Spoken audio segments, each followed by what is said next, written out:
All right, my name is Rich Schmidt. We're here with Amy Fast. It's July 10th, 2023. We're at the Nicholson Library at Linfield University. Amy, thank you so much for joining us today. Thanks for having me. The first question is, why Linfield? You know, this is a story that's actually a little bit embarrassing because I wish I had a more noble reason for choosing it.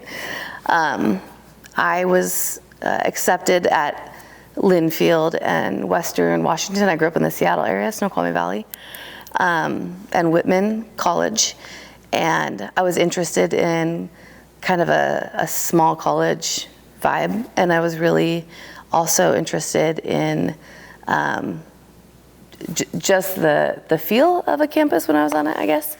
And I really probably was still a small town girl and wanted to have like a high school experience extended is kind of what I was picturing in my mind, which in retrospect is probably not the most ideal college experience. But I chose Linfield because I bought a sweatshirt at the bookstore that I liked. And I thought, hey, I have the sweatshirt to this college, so I should probably go to it because I can't wear the Linfield sweatshirt at a different college. And that's how I ended up here. And to be fair, one of the reasons I applied here is I thought a 4-hour drive from my parents was just far enough that they couldn't reach me quickly, but close enough that I could get home if I needed something or they could come see me. So just trying to spread my wings a little bit, I guess. So again, not any real quality reason for choosing it other than when I was here, I obviously enjoyed the tour enough to feel compelled to buy a sweatshirt and here I am, still in McMinnville, however many years later. That's pretty strong 18-year-old logic, though. The sweatshirt and just far enough from your parents. Yep. I can relate to all of that. Well, you mentioned growing up in the Seattle area. Tell me a little bit about life before Linfield, sort of childhood, born and raised in your childhood. Yeah, so I grew up in Fall City, Washington, which was a town with no stoplights or anything. Not a lot of people who lived there. I think we had a convenience store and a restaurant and an elementary school for the most part, and eventually a middle school. And I went to Mount Si High School in North Bend, or Snoqualmie, Washington. And I really had a really ideal upbringing, great childhood, great school experience. My dad was chief of police in Renton, Washington. My mom was an entrepreneur and started her own business that turned out to be really successful. I had an older brother, Nathan, who ended up going to Whitman College. But I kind of just had this all-American childhood. And it was pretty ideal, actually. And so I remember my mom saying when I applied to Linfield and ended up choosing the school to come to, Amy, most people end up staying in about a 60-mile radius of where they went to college. And I thought to myself, I'll come back home. And even after college, I applied to the elementary school I went to and I got offered a job there, but I turned it down because I wanted to work in McMinnville. And now I probably only go back home once or twice a year, maybe at most. But no, I had a great childhood. As you were approaching college and you were looking at Linfield and Western Washington, Whitman, et cetera, did you have an idea in mind what you wanted to do? Yeah, I was one of those kids who knew I wanted to be a teacher from an early age, which is interesting because most people who know they want to go into education, they have families they're part of a family of educators, and I wasn't. And I took one of those interest tests as a high schooler, and it said either motivational speaker or pastor or a teacher. And I was like, I don't think pastor's right up my alley.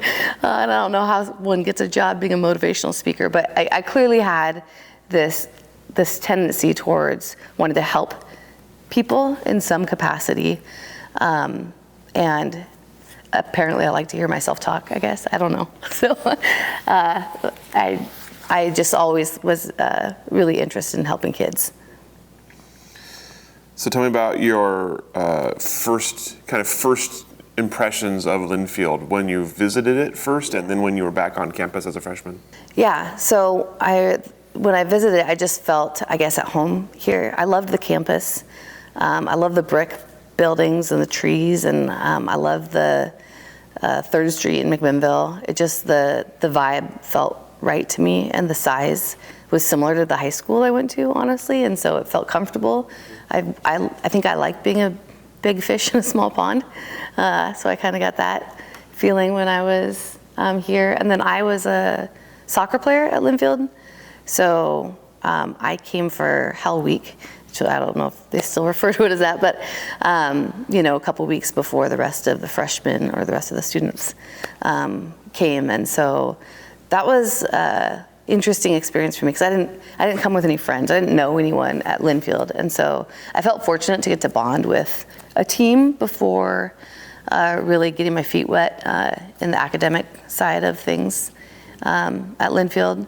And I do remember it taking me a second to feel comfortable and make friends and feel like this was my place. I think I remember calling home my first semester crying, going, I don't know if I want to do this. When you just have kind of grown up in a small town, the same people and the same families, and the gas station attendant knows your name and the restaurant owner knows your name. You just come in somewhere where no one knows you. It took a sec, but I always say, I love the phrase, life begins at the end of your comfort zone. And I mean, it sounds stupid that something like that made me uncomfortable when I think about so many things that kids navigate today. But the reality was, it felt far away to me. It felt like a whole different world. So, it took me about a semester to kind of get my feet wet and to make friends, and then I was all in. Do you have any memories, specific memories of your freshman year? I'm trying to think what would be probably the most profound memory. I was in Campbell Hall my freshman year, and I kind of just had known my roommate for a while. Like I said, those first handful of months were kind of tricky for me. One of my favorite classes I ever took, I actually took my first semester of freshman year. Is it still called colloquium so it was a history of Nazi Germany. And I remember always being super excited to go to that class. And it was the first time I think that, this sounds horrible because I really had a great school experience in K-12, but it was the first time I really, I think, thought critically about topics and wasn't just fed answers, but was really encouraged to ask hard questions. And rethink positions on things, because it wasn't just about Nazi Germany, obviously. It was about the idea of freedom versus personal responsibility and kind of grappling with that in society and on an individual level. So I remember that kind of dive into really becoming a scholar, I guess, is Linfield's when I first felt like that, and I enjoyed that experience.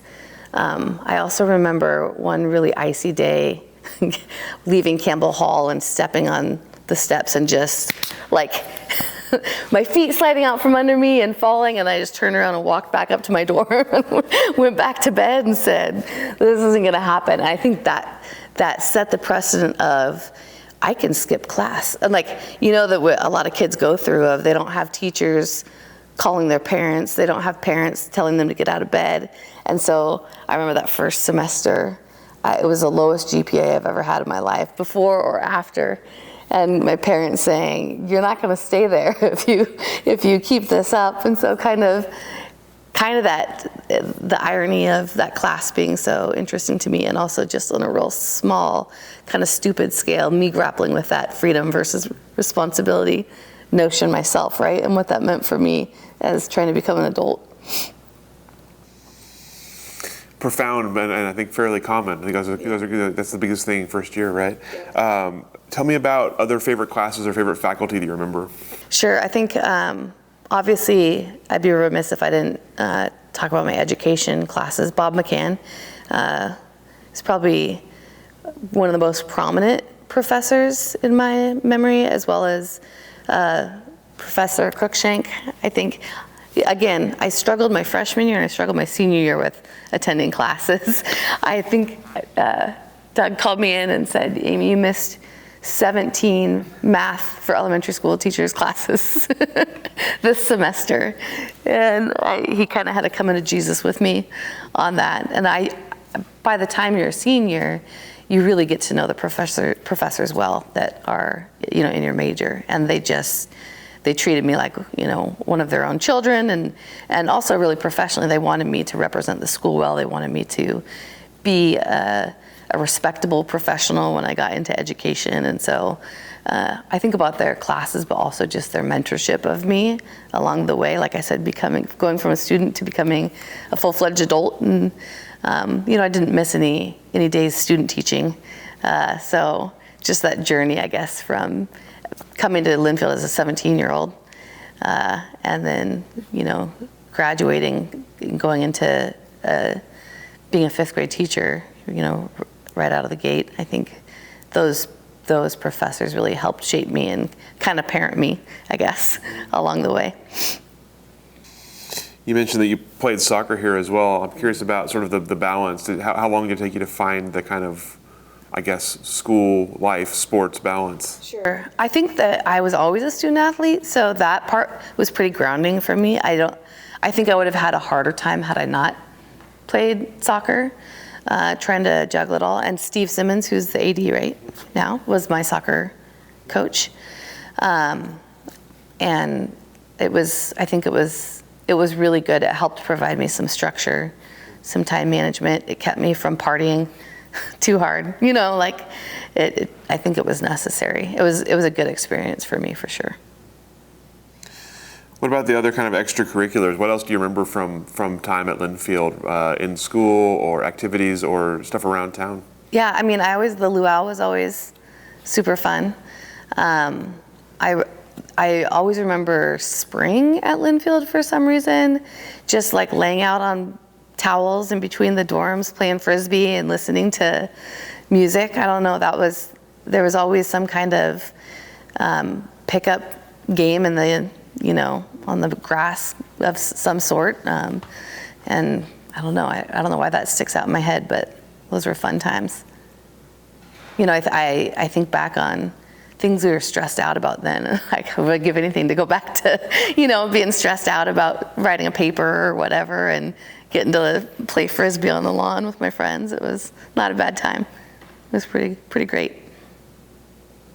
I also remember we lived in my senior year, a house by, I don't even know if it's still a college house, but it was called the Mustang Ranch. That's what people referred to. And when I told my dad where I was living, he was like, Amy, do you know what that actually is in reference to? And I remember there were 3 of us gals and 3 guys there, and it was just a disaster. It was such a mess all the time, because in addition to growing up and becoming an adult, I think you're trying to navigate how often do I mop floors? I don't know. How often do I clean out the fridge? And we were not getting that part right. And I remember my mom, when she came to visit for graduation, she wouldn't go in the house. She just wouldn't come in. She was so disturbed. And so I think now she always tells me, Amy, you've come a long way from your days living in the Mustang Ranch. Just, again, figuring out how to be an adult, right? Takes some time. As you were approaching graduation, tell me about sort of honing in on what you wanted to do post-graduation. Yeah, so I got a job, I want to say. I got a job working at Columbus Elementary in April or May of my senior year, which is where I was doing my student teaching. So I knew that I was going to be finding a place to live in town and starting my career here in McMinnville by the time I was graduating college. So it was a pretty smooth handoff, so to speak, from Linfield to the Mac School District. And until, just a few weeks ago, that's where I've been for the last 22 years, working in McMinnville schools. So, I think it was pretty seamless. And the partnership between Linfield College and the McMinnville School District, I think they both were my home, right? Because I spent my time in classrooms. I think right out of the gate, when you know your major, they put you in aiding in classrooms from your freshman year on.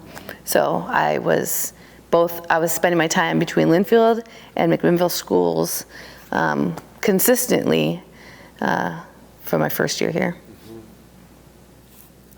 So tell me about your first job. Yeah, I mean, I think I was a crappy teacher my first year. No offense to my professors here. I just think that it took me a little bit to get my feet under me in terms of, at 21, you still feel like a kid yourself, and you're managing these 10-year-olds, you know? And I just reacquainted with one of the students I had my first year, and he's 32 years old, and I'm like, how is this possible? But what I mean by that is, I think I had good strategies, and I was well prepared through my education classes, but the confidence is something that can't really be learned. It has to be acquired, right? So I think I was an okay teacher. I just think it took me a little bit to realize, no, this is, I can do this, and I can have command over a classroom. And by my second year, I think I had kind of gotten that part figured out. And it was interesting because I felt like a pretty solid student teacher, but once you get that class all by yourself, and they're all yours, it's quite the juggle. It's a little bit like parenting, and so again, as a 21-year-old, you don't have all the confidence and all the tools in your back pocket like you acquire over time. What were the biggest challenges for you? What were maybe unexpected challenges of having your own classroom? I think the amount of time it took to do the job well. Like when I was in school, I think things came kind of easily to me. And so I don't think I ever had to work as hard as I did my first couple of years teaching. And so it took me a second to develop that habit of like hard work, I guess. And I can talk about that now. At the time, I think I was kind of embarrassed by it. Like it should just come naturally to me. I should just be able to like clock in, clock out, and do a fine job. And I think your first year teaching, you can't do it that way. I mean, you've got to be all in. It's kind of got to be your whole life, unfortunately, for better or worse, right, to do it well. And I think once I realized, no, Amy, you're going to actually have to work hard to do this right. I think that's when it took me a sec to grow up, I guess. Which I think is maybe normal. I think a lot of kids who live a privileged childhood like I did, there's obviously a blessing and a curse to that. I'm grateful for everything that my parents provided me in life and the childhood I had, but I didn't have things hard like a lot of kids did. And I think when you do have things hard and you have to work and go to school, to make money to afford to pay your bills growing up, or if you have to take care of younger siblings or whatever it is, you develop a work ethic and a drive and that you need in the workforce, and I just didn't have that yet. Was there a moment for you, or a semester or a term for you where it kind of clicked? Second year at Linfield, second year as a teacher, I think both. Yeah, it took me a whole year to kind of work through, what is this going to be like? I'd say my second year, I kind of had it figured out. So you started out as a fifth grade teacher. Was that what you wanted to do, or did you have higher aspirations than that? I never wanted to be an administrator. Fifth grade was like the sweet spot because it's the oldest you can go with having them all day long. So I really like kind of the spiciness of like the pre-teenage kind of kid. Those 10, 11-year-olds, I mean, they're just starting to develop their own personalities and opinions, and they're just really funny. And so I enjoyed that age a lot. And I didn't want to have 100 kids. I wanted to have just 30 all day long. So I wasn't interested in going much older than that. And I taught fifth grade for about 10 years. And by the end of 10 years, I'd become pretty driven, pretty hard worker, and I think a pretty good teacher. And so that's when I got hired on to be an instructional coach for the school district, which meant I went into other teachers' classrooms and gave them feedback on their teaching and helped them to grow in their craft. And that was really fun. I did that for 5 years. And then I was recruited to become the assistant principal at the high school. And when I was getting my doctorate, I'm a kind of a restless person. I like learning. So about 8 years into well, first I got my master's my first couple of years when I was teaching, and then I took a few years off from going to school, and then I went back and got my doctorate for no reason other than I just thought it would be fun to do it, spend $60,000 to, I don't know, to learn some more. So I went back and got my doctorate, and as part of my doctorate, I got my administrative credentials, thinking I wouldn't use them. Although that was pretty naive because I need to use them to pay off my student loans probably. So I got recruited to be the assistant principal at the high school, and the cool thing about that was the students that I had taught were now at the high school, and so I was really interested in following their journeys and going and getting to be a part of that time in their lives. And when I got to the high school, that was my place. Like, I realized that was my wheelhouse. I actually loved being a vice principal, and I loved that age of kids, probably even more than I loved 5th grade. And I loved the energy and excitement that is in a high school, all the extracurriculars, the dances, the Friday night football games, all of it. I really enjoyed it. And so I did that for 4 years, was the assistant principal at the high school, curriculum assistant principal. And then my boss retired, and I threw my hat in the ring to become principal, which I never thought I'd want to do either. But you kind of look around and you're like, shoot, someone needs to do this job. And if not me, then who, right? So I've been, my first year as principal of McMinnville High School was the year the pandemic hit. So I started in the fall of 2019.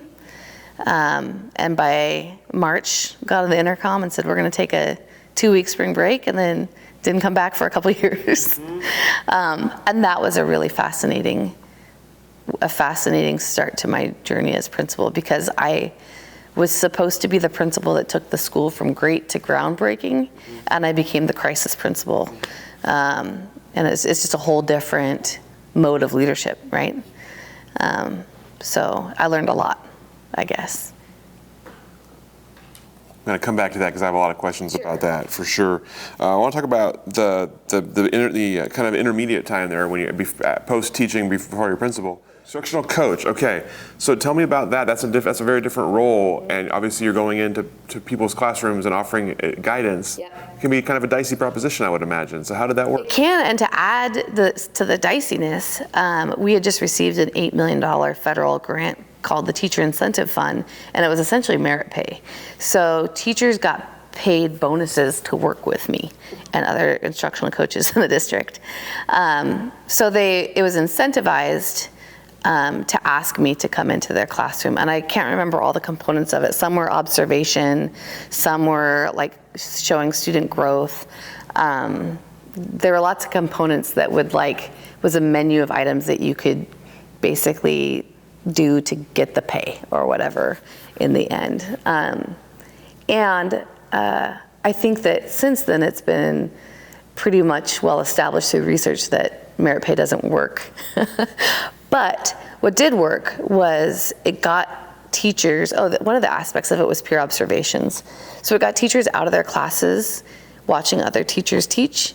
It got them really asking critical questions about their own lesson design and instructional strategies, and it allowed them to elicit feedback from people like me, who are their colleagues, not supervisors, in the kind of a more safe atmosphere. And it taught me a lot about what moves the dial in education, as far as coming alongside people and listening to them and being partners with them in kind of like this scientific process, like what is our problem of practice? What do we want to try? What's our hypothesis? What's going to work with kids? Let's give it a shot, and let's riff on ideas. And I'll watch you teach, and I'll give you feedback on how many of your students are engaged and how many aren't, and how many are growing at a certain rate and how many aren't, and we'll look at what we think is working and where we can improve. And so I think it gave me a lot of the tools that I needed to become an administrator. Ironically, as an administrator, it's super hard to do that work with teachers, even though it's probably the primary job of an administrator is being in classrooms. It's just the reality of you're putting out fires more often than you're focusing on instruction. I think if there's, any way to get around that, that'd be great, but that's the reality in schools right now anyway. So, but no, it taught me a lot about leadership, and it taught me a lot about teaching and learning. In some ways it made me more hopeful. And in other ways, I think you assume everyone teaches like you or teaches like colleagues of yours, and you get into some classrooms too, and you're like, wow. You know what I mean? Like there's a lot of growth that can be made in the field of education as well. So yeah, it was just a fascinating experience. In those, obviously you had 10 years of teaching to kind of develop your own sort of philosophy, your own style. How did those 5 years change it? Sure. I think they didn't change it as much as solidified it. It was interesting.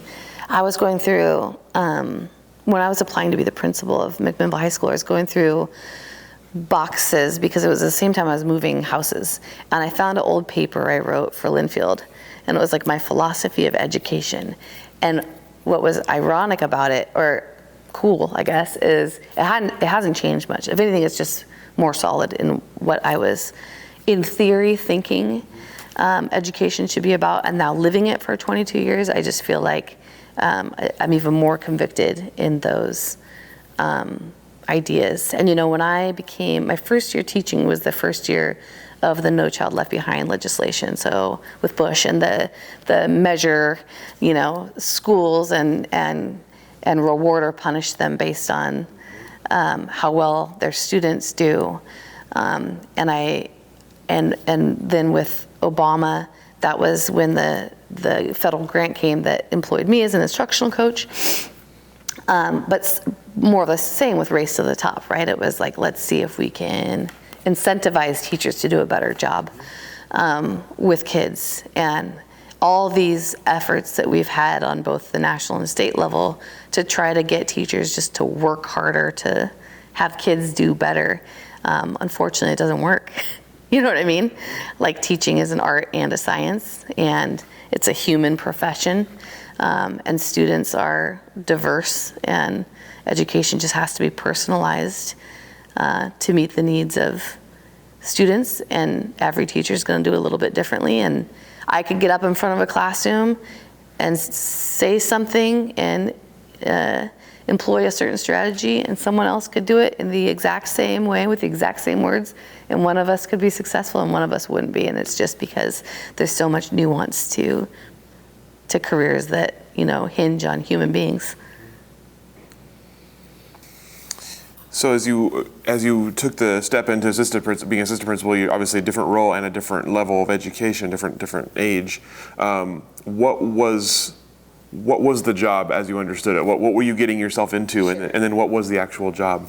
I to this day, I don't think I've ever experienced a steeper learning curve in my life. And because it was not just about teaching and learning, but it was about understanding programs and master schedules. And I was the person who did the master schedule for the high school. That was a job I was stepping into. And I didn't even know the classes they offered. So imagine never working at a college and coming in and then having to be in charge of the master schedule of when all the classes are offered and how kids are going to access them. And, I didn't, which AP classes we have and what are the graduation requirements and what's NCAA approved and what's, colleges want to see, and all those pieces I had to learn because I hadn't dealt with them since I was a high schooler myself. So I studied the course bulletin like I was studying for a final exam. And meanwhile, life's happening, right? So you're dealing with like school registration and all the logistics that come with that. And, trying to pull off homecoming and parades and football games and angry parents and, trying to supervise special education and not knowing special education laws and practices from a school angle versus a classroom angle. It was just a ton. It was a ton to learn. And Not to mention, high school staff are way spicier than elementary staff. And I can say that on camera because they will admit to it. But, you know, they're like, who is this girl? Like, they're going to make me prove myself because I'm a fifth grade teacher in their minds. And who's this fifth grade teacher coming in telling me how to do my job? It didn't take long for me to get a little street cred, I think, because I had learned from my first year teaching, I'm going to have to work really hard to do well at this right out of the gate. And I did. I worked hard. But I obviously eventually, you know, got my roots down deep in that high school well enough that they were willing to hire me as their principal someday. So I felt like, to this day, even being the principal through the pandemic, I think that was the harder job, trying to be the assistant principal out of the gate, having been an elementary school teacher. As the job unfolded, what did you find, how did you spend most of your time? What was sort of a typical day or week like for an assistant principal? I should have gone to school in event planning. Every high school administrator should have. There's so much of it that is event planning or dealing with adults I think was the hardest part for me. And I'd been an instructional coach, but I was not ever in an evaluative position. So if someone was difficult or bad at their job, at some point I could just be like, that, you can like hand the baton to their principal and be like, you got it now. You know what I mean? Like it was, but now I'm that person. And I'm the one disciplining staff or telling them that they need to improve in certain areas, or telling that angry parent they're not going to get their way, or telling the student who's not graduating that they're not graduating, whatever it is, like really hard conversations. And I think I'm a little bit of a people pleaser by nature. So again, that developing the confidence to have the hard conversations, it took me a second. Like I would force myself to do them, but it comes more naturally to me now. I would lose sleep, and granted I still do lose sleep, but I would lose sleep on hurting people's feelings or making decisions that made people unhappy. And now I think I'm a little better able to keep the big picture and the why and the purpose for kids in my head. And while it's still hard, I think I'm a little more confident when I have those conversations. So as you were throwing your hat into the ring to be the principal, you talked about grade to groundbreaking as kind of the goal there. So tell me about pre-pandemic. What were you anticipating you'd be doing? Sure. So McMinnville School District has gotten a lot of accolades across the state and even at the in the country. And a lot of what we're known for is our excellent academic performance from our students. Also at the high school in particular, our career pathways are a big pull for a lot of students and families. We had, I think, 18 when I started there, 17 or 18, yeah, as well as our dual credit opportunities. So we have students who graduate with their AA. I mean, it's just a really comprehensive high school. And the perks of being a large high school are that there's a multitude of opportunities for students, whether it be extracurricular or otherwise. So I think as far as going from great to groundbreaking, was really looking at the student experience and starting to measure things that were unprecedented to measure, not just what the Oregon Department of Education asked us to measure, but actually measuring students' levels of hopefulness and their interconnectedness with their peers and the staff members there, and really making it a student-driven experience. And groundbreaking meaning giving teachers empower them to have the autonomy to innovate and iterate on ideas and really experiment with the craft of teaching, because there's so many solid teachers there. So we had, we were working with people like Ted Fujimoto on the design process and really looking at how to incorporate that into schools. Just getting to dream, I guess. And when you're not on your heels dealing with, week to week mandates from the state on how to keep kids safe, which we did during the pandemic, you can dream a little more and get creative and really use your time to collaborate around ideas for kids. That did not become the situation that we inherited, but that's where we were headed before the pandemic. I'm curious, before we get to March of 2020, what sort of tools or measurements were you anticipating using? If you talk about it being kind of unprecedented, how were you going to be measuring those kinds of things? And we did, for my first year, we implemented a student survey. And I've always said, like, the saddest and most ironic practices in schools is how hard we try to measure how students are doing and how rarely we ever ask them, right? So if they say they're feeling hopeful, then they're feeling hopeful. And it's just how you craft the questions in a way that makes them valid and reliable. So we do an annual student survey, and we measure our effectiveness as a school based on their responses to things like that. It started as a safety measure in the school.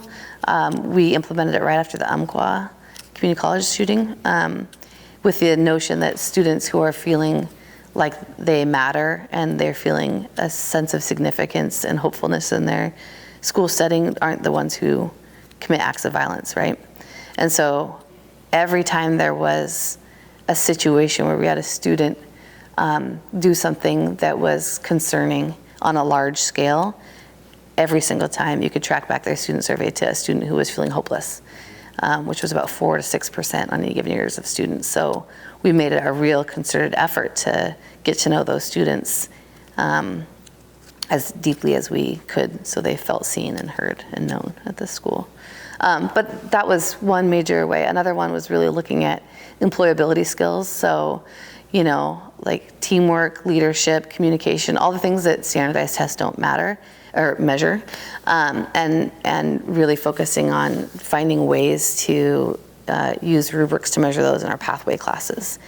And I think we're getting back to that, or McMinnville High School is getting back to that now, and really looking at how students can earn badges or credentials in employability skills in addition to their academic skills on their transcripts. Okay, so obviously that's not how it went. So March of 2020 happens. Tell me about as March is unrolling and things are changing hourly, daily. What was your sort of role as you saw it at that point, and what were the biggest decisions you had to make? Sure. Well, before it happened, I remember sitting in administrative council meetings, which are district office meetings with all school and district office administrators, and Mayor Alice Russell, the superintendent at the time, talking about what would happen if there was a global pandemic. And I was literally not listening. I was like catching up on emails because I'm like, this lady's off a rocker. Like she just is kind of apt to focus on risk management anyway. And so she would go down rabbit holes of things like that all the time. Like, what ifs, or like, let's create a binder to prepare for a flood, or, whatever it was. And so I just was kind of dodging the conversation altogether, not even considering that would become a reality. And if it did become a reality, we're talking like I was around for the swine flu. Maybe we have some days off school, I don't know. Never in my wildest dreams did I think that we would be closed for months, let alone year. So when school closed, like I said, I got on the intercom. I told kids that we'd have an extra week of spring break and that I loved them, and that I'd see them when spring break was over. And then went home, and we started having Zoom meetings late into the evenings. And I remember the level of healthy conflict that existed in those meetings is something that I think I will forever take with me. There was this atmosphere that was allowed on the administrative team of being able to rumble with each other, but in a way where we all respected each other and vehemently disagreed with each other. You know what I mean? And so, because there's no rule book, there's no manual and there's no crystal ball. We don't know if we're in this thing for 2 weeks. We don't know if we're in this thing for 2 months. We don't know if we're in this thing for 2 years. And everyone's got opinions. Not only opinions on, should we be staying home? Should we be wearing masks? Should kids be allowed to be in school? But should kids be giving a free pass for graduation? Should kids have to be home even though there's inequitable experiences at home and have to meet, the graduation requirements and standards to really justify their diplomas? And so the level of debate was was excruciating and fun. Like I felt like I was a part of history, and I was a part of history, right? And the way that we were going to do things as a school district, there was a lot riding on it. It was going to make or break kids' educations, and in a lot of ways, I hate to say it, but their lives, because we had kids that did not have stable households in the school district. The school was their family and was their home. So how were we going to take care of those kids, and where were we going to push the envelope, and where were we going to double down, and where were we going to do things better and different than others across the state? And so I think I learned a lot about leadership, learned a lot about being, like I said, a crisis principal. And during that time, students and families needed you, but so did staff. Staff did not, I mean, they hadn't known how, a lot of them didn't use Google Classrooms, a lot of them had never used Zoom. Like, we're talking, people in their 30th year of education who struggle to check their email, and I'm asking them to teach asynchronously and synchronously online, and those words are foreign. I mean, they're foreign to me, so certainly to them. So having to also remember how to be a teacher and teach, staff how to do it, that was a tricky. There's a lot of people that say that people coasted during the pandemic in terms of working in their slippers and pajama pants, and I've never worked so hard in my life.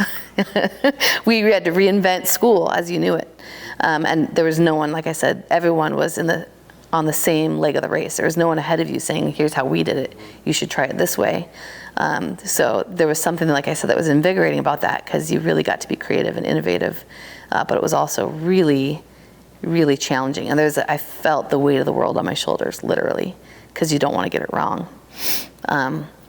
I remember as we went into the second year and started school remotely, doing empathy interviews, the whole staff of McMinnville High School, so there's 200 staff members between custodians, campus security, instructional assistants, and all nurses, teachers. Every single staff member we assigned families to, and we all called every single family at McMinnville High School and did empathy interviews and asked how they were doing, what they needed, whether food or resources, what they wanted from their education, what's the best way to communicate, and just really kind of wrapped around these families for that year. And that was a game changer. The reason we did well with our kids is because of that human work, I think. So there are things I'm really proud of that we did during that time, but it was hard for our families, it was hard for kids. And having kids back in school after that whole journey and seeing them not speak to each other and have to sit 8 feet apart, and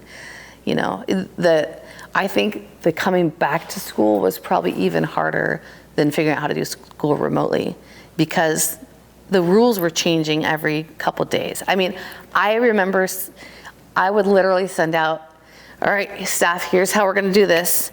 All right, parents, this is what we're going to do. And then the next day I'd be like, just kidding. There's a new mandate from the governor, and now it's this. And now, and the way that they would roll out the requirements and the mandates for social distancing and cohorting and contact tracing, they might have worked for an elementary school, but for a high school, I remember saying to my superintendent, I cannot make 1 + 1 = 7. I just can't do it. You're telling me the kids have to meet these graduation requirements. It requires them to take these classes. They can't take these classes and stay in these cohorts and come for 2 hours a day and be 8 feet apart. And. It logistically doesn't work. And so there are some parts that were extremely maddening too. And you end up being in a much tighter circle and feedback loop with legislators and ODE officials, because they need you to tell them what works and what doesn't, how schools operate, basically. And you need them to hurry up and make some decisions about things, right? So that part was empowering too, to be able to sit in with, the superintendent of Oregon schools and the governor in meetings, Zoom meetings, and say, this is a problem. We need X, Y, and Z in order to do our jobs and to serve kids. And so, again, I wish I'd kept all my emails from that time now that I'm at Dayton, because it's a little slice of history, right? And I think my grandkids someday, it'd be cool to look back and read, or just to have in the archives of McMinnville School District, how things worked during that time. You talked about sort of the healthy debate, especially at the beginning and as things were unfolding. In a position of leadership like yours, tell me about sifting through that and coming out the other side with a decision that you think makes sense. Sure. I think it's really it's my style is to flatten the hierarchy of leadership and to come to decisions through deliberation and debate. It's how I ran things before and after that time period. It just was like maybe a little more intense during that time period. But it's a culture that you can't have without trust, right? And so it hinges on people knowing they can leave whatever space it is that debate's happening in and come out the other side still friends or, collegial. But I think we got to a point at McMinnville High School where, we joked about the rumble as being an expectation in meetings, not just something that we allow, but something that's expected. If we're not going to have a healthy rumble, then there's no point in having a meeting. Like we're trying to come to a decision. We're trying to make each other better. And that happens by asking hard questions and empowering and trusting people to bring their best to the table and to disagree. I mean, I never want someone to agree with me just because of my position, right? I want them to question me and push back on me and make me think more deeply about something and make me see something from all angles. And so I think the pandemic helped us embrace that post-pandemic a little more. And it's interesting because we would invite like district office personnel sometimes to meetings. And you could just see them like looking around like this, like what's happening, like watching the ping pong ball. But then hearing the room like erupt with laughter or really making some solid gains on ideas or programs by allowing that kind of format and culture to exist in that space. I think that's something that the high school staff now comes to expect, and it would be weird for them to experience kind of a top-down management style, And I really appreciate that I got to work in a district where, as a teacher even, I could tell the superintendent I disagree and here's why, and that would be something that wouldn't put me in jeopardy, as far as my job or my standing goes. So. You mentioned the kind of the back end of the classroom as being equally, if not more difficult than the remote work. So tell me about that, about getting the school ready for students to come back and getting yourself ready. Well, I mean, I don't think I have ever been as close to a breaking point as I was during that time. Getting the school ready was extremely hard. It took so much planning and foresight and I'm a lot of things, but risk management and detail, like I don't love all the detail work on the facilities and the managerial side of the job. I love the philosophical, instructional, culture building parts of the job.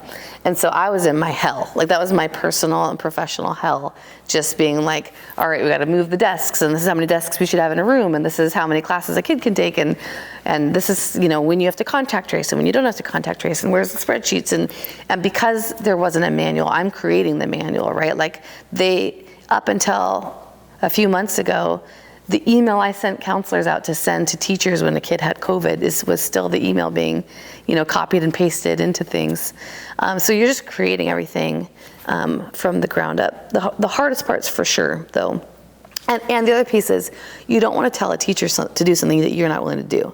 So when I'm teaching them how to teach hybrid, which is dumb. Like you're teaching kids in person and kids on a screen, which is what we had to do for a while. I was teaching teachers who were in the room and who were watching from a screen, and it's clunky, and I've got to own that it's clunky, and I got to keep honing that until I can show them it's doable, and so that was tricky. The political part was extremely tricky. McMinnville's a pretty purple town, so you've got people on both sides of the political aisle with real strong opinions about we should not be in school to why the hell do I have to wear a mask at this basketball game, right? And so you're doing this dance too of trying to honor that people have pretty strong opinions on both sides, and help those families, but more importantly those students, get along with each other, because they're not only coming into school with the fear of their health being at risk, but also with the fear of the person sitting next to them hating them because of their political ideology or whatever it is. So there's that piece of it that was really tricky too. But the part that broke me, or almost broke me, was the contact tracing, the hours. So a school of 2,300, there's gonna be kids that get COVID. And I'm the one who's calling every family at night saying, who did you talk to? Who were you in 6 feet? And then trying to call those families and then tell people they had to stay home. And I had people lying about being vaccinated and trying to sneak their kid in the back door of the school to go to school who had, it was just a whole, and so I remember calling our HR person and saying, I'm gonna die. I can't do this anymore. I'm so tired. I've been up till, since 1 a.m, contact tracing. And I'm calling these parents who are cussing me out because I'm telling them they have to keep their kid home. And we need a system and we need an army of people who could do this job. But again, there's no manual. You're just trying to figure out how to do it for yourself. But yeah, I tapped one of our assistant principals to be the contact tracer that year. And he was a new assistant principal. And that almost became his full-time job. So. Yeah, but thankfully he took it on because I couldn't do it anymore. But yeah, a wild time. It feels like science fiction now when I talk about it. It doesn't feel like that could have been real, but it was real. This is not just a pandemic-related question, but a general question. How have you seen students change, or how have students changed since you started teaching? Sure. I honestly have a different narrative than a lot of people do. I think kids have never been as amazing as they are today, in so many ways. I don't know what the gen is now. Is it Gen Z, or are we on a new generation? I don't know. So much more empathetic than my generation of students. So much more socially savvy. So much more self-aware. And granted, they're all plugged into phones, and that there's, problems that come with that, like mental health crises that exist among teenagers and kids right now, which is very real. But kids are, for the most part, just kinder humans than I think I've ever experienced in any other generation before. And I think, granted, after the pandemic, I think they struggled to know how to be kids, how to interact with each other, how to interact with adults, how to be confident, how to not be scared of their environment. But their resilience is just, it's ridiculously phenomenal. I mean, a lot of our kids were in really dysfunctional houses where, households with, trauma that they experienced during and before that time. And, we're going without food, and we're living in conditions that were unsanitary. And then are expected to, keep up on their schoolwork and get good grades. And a lot of them just struggled. But then they come back to school as a junior, and they've never experienced high school, ever. They don't know what an assembly's like. They don't know what homecoming's like. They don't know what, going to a game is like. And they made their school experience what they wanted it to be. I just was super proud of them. I don't know. And it's really hard to come from a place where you feel like you're failing, to not just to have that then be perpetually how you label yourself and how you engage in school. But a lot of kids, really struggled with the online or remote learning because they need that human aspect. But then dug deep, their last couple years of high school and pulled it out and and there's just some really cool stories from the pandemic from our kids. So I mean, pandemic aside, I think kids today are gonna change the world. I really do. I mean, seeing what they can deal with, their resilience, and I think that the sensitivity and social awareness and empathy is a double-sided coin, right? Like on one hand, they're so caring of the world around them and the people around them. On the other hand, it wears on them. They do have anxiety. They do have depression. You know what I mean? Like, because they just feel things deeply, and things weigh on them. So I mean, I grew up in the no pain, no gain generation, right? Like, if you break your leg, you just dust off the dirt and keep on keeping on. And so I think it's hard for people in Gen X or like me to not be dismissive of this generation, like, oh, everything's so hard, or but I really do think that they bring something to the table that the world needs, for sure. You talked about your recent move to Dayton. Tell me about how that came about. Yeah, so I mean, I'm not gonna lie, being the high school principal it's a lot of hours. It's a grind, for sure. I'm not saying the superintendency is not a grind, but like I said, the event planning piece needed to be, as high school principal, I was working 12, 14-hour days, 3 days a week. And I have kids of my own. I have a 2B freshman and 2B sophomore in high school. And it got to the point where I didn't feel like I was doing either role well.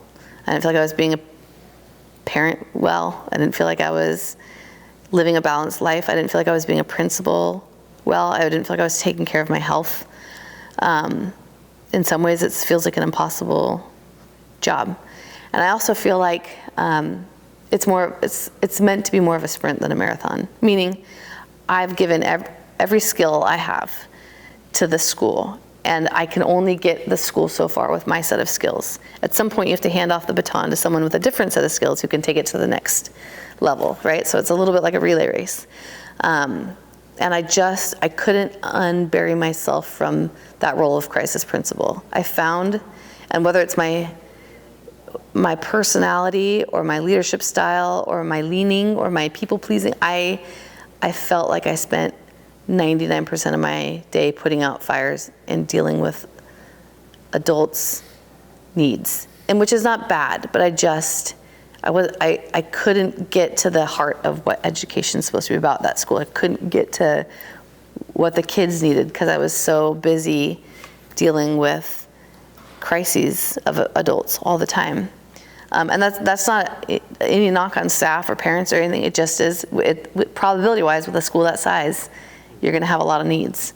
And because I was the crisis principal, I was the person who took care of people's problems and their needs. And not took care of them and like I fixed them for them, but like emotionally was there for people. And so I have found myself getting some compassion fatigue too, right? Like I have now worked with these people and they've become family, and I want to give them my best. And I just didn't, I was struggling to find it in me, honestly.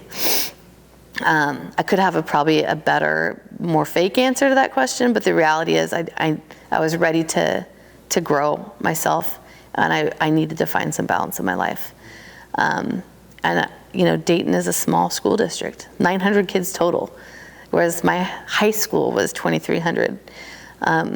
So I could know more kids' names. Like I could know the students better as superintendent of a school district that size than I could as principal of a school our size. And there's something really appealing to that, about that with me. I prefer to be a more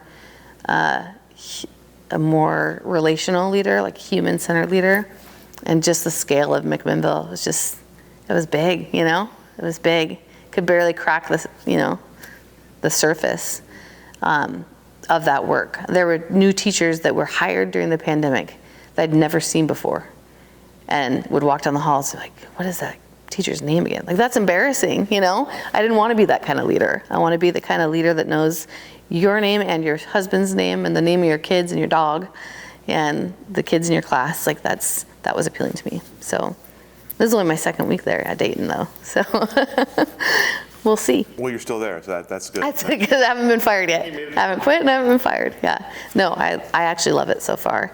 And I think my skill set has always really been in being like a visionary leader and empowering other people and communicating a story, telling the story of a school or a school district. And that sounds like that's what Dayton needs. So I'm excited to be the person who gets to set the vision. Like I've never gotten to be that person other than at a school level, right? But there's always been someone who I'm answering to that will say, no, Amy, you're not doing it that way. And granted, there's a school board, but I wouldn't have accepted the job had we not been pretty aligned in what we think Dayton needs, I guess, so. Well, let's start with that then. Tell me about sort of your vision and how you see maybe the first year unrolling. Sure. Well, it sounds like, Dayton is this really small, prideful town and school district whose roots are really in athletics and agriculture. Like when you look at their successes, and it's like a school district you'd see in a movie, honestly, about rural town in Oregon.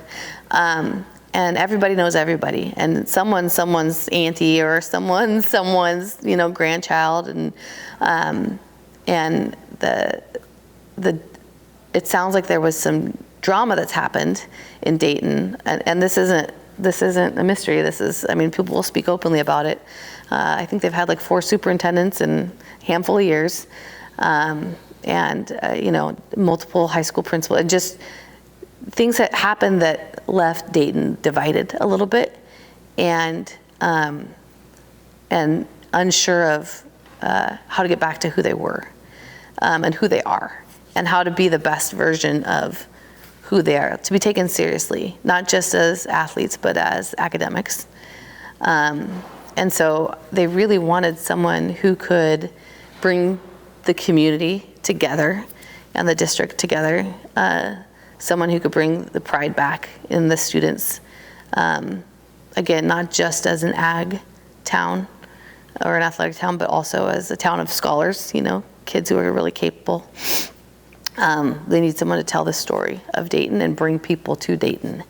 They had a mass exodus of teachers a few years back, and they want to be able to recruit and retain solid educators. And so that's a real, vision. And to develop more CTE programs, because a lot of the kids in Dayton go into the trades after high school, and to really have a breadth of programs for them to be able to engage in, to see what it is they want to do after high school. So, I think Dayton is just primed for greatness. Like my job will be to get out of their way and to empower them to dream big, right? And to tell the story of what they're doing. On a more practical level, what do you sort of foresee being your kind of week-to-week, month-to-month role? Sure. I don't know what a superintendent does. I'm figuring that out. But I would like to obviously be in the schools and get to know the staff. The very first job I have is to figure out what people want out of their education there. What students want, what parents want, what staff members want, what the community wants from their schools. And then my wheelhouse is communication, right? So I figure out what they want, figure out what are going to be the high leverage strategies that we double down on to get them what they want. My guess is there's going to be a strong emphasis on student engagement and attendance. I want teachers to have a blast, like in the classroom, so students can have a blast. And then I want to demystify the work that happens there, and probably start a podcast, start interviewing people around the community, interviewing students, interviewing staff members, and pulling the curtain back on and who Dayton is, and really pushing them out behind the curtain and out front on the stage, the education stage in the state of Oregon. I think that's the work. So demystifying the work and using a podcast is an interesting strategy. Tell me about that, more about that.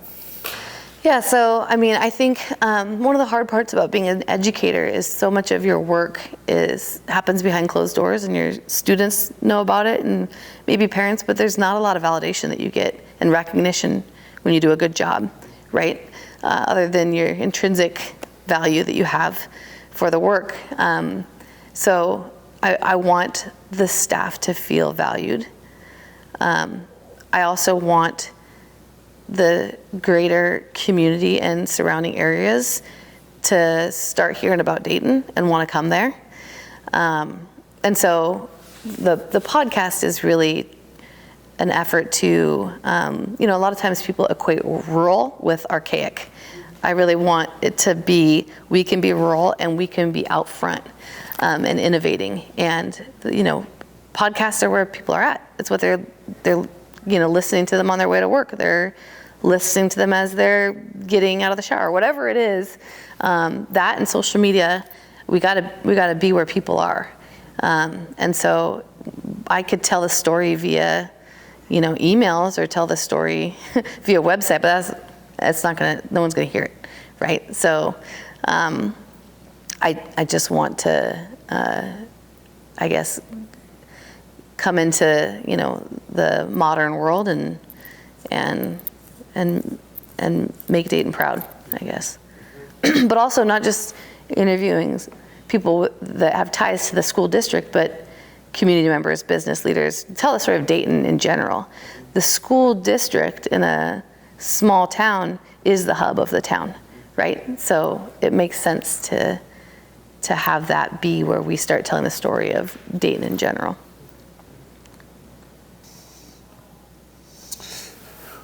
What else are you sort of looking ahead to in your future, either professionally or personally, beyond that? Yeah, I don't ever really have a 5-year plan. I mean, my plan is always to fully engage and do right by the job I'm in.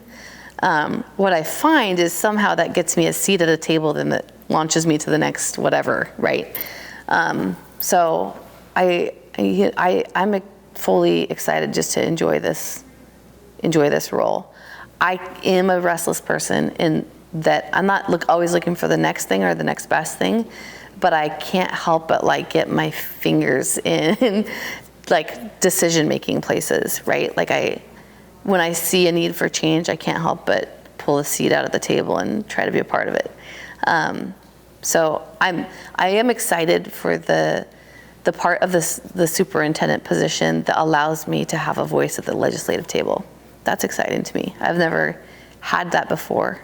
And I think it can be something that I might be a little, enthralled with when I get to start impacting education on a grander scale. What do you consider to be your biggest accomplishment so far? That's a really good question.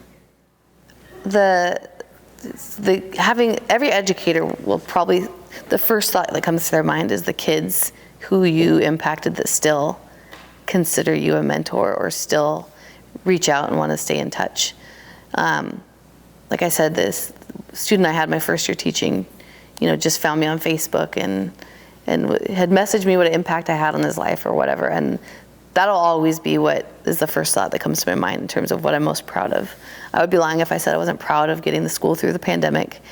And then just the leaders that I've helped cultivate along the way. A lot of people in administrative positions around the district, or some of the people are there because I saw the potential in them as leaders and helped, to mentor and empower them into those positions. Making people better, other people better is, helping them feel empowered and like they're making a difference is always what I feel most proud of, I think.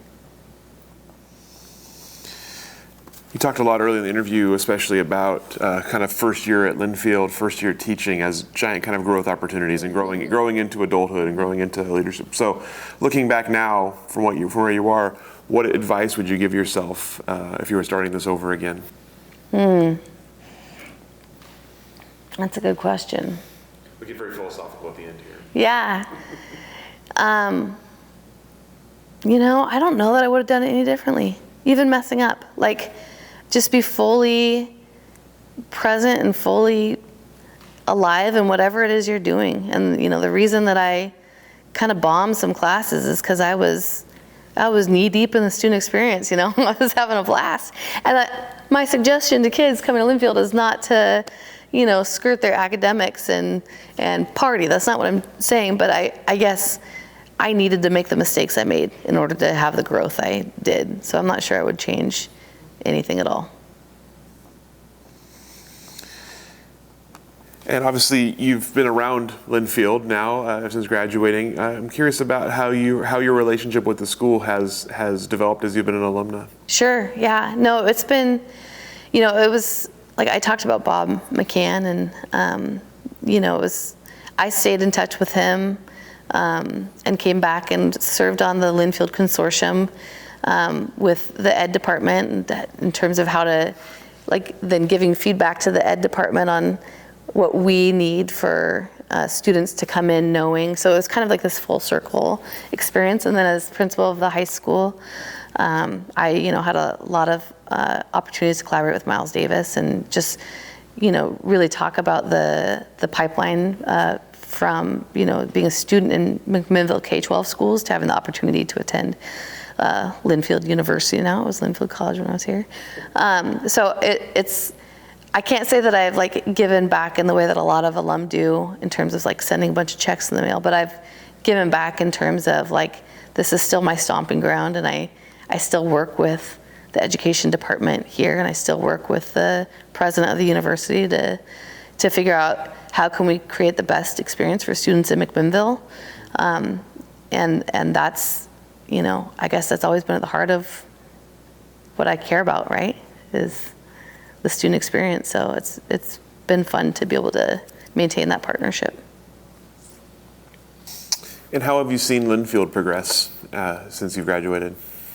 Yeah, I think that, I have some students who graduated from McMinnville High School who came to Linfield, quite a few, that I'm still in touch with. And I do think Linfield probably does a better job wrapping their arms around kids, so that transition is more smooth than mine was. I think Linfield's more inclusive and more intentional about creating a diverse student body and honoring the diversity of thought and experience. And I think Linfield is maybe less known for the stereotypical all-American college that I enrolled in and attended, and is more leaning toward being an innovative, cutting-edge university. But it still, it still has that small school feel that I think is really valuable to a lot of kids. So. All right, that's all the questions that I have Awesome. For you. Anything I didn't ask that I should have? Anything that we didn't cover today that you'd like to cover? Not that I can think of, no. All right, well, thank you so much. Thanks for having me. Coming and sharing your story with us and your perspectives. Go ahead and let you off the hook. All right, thank you.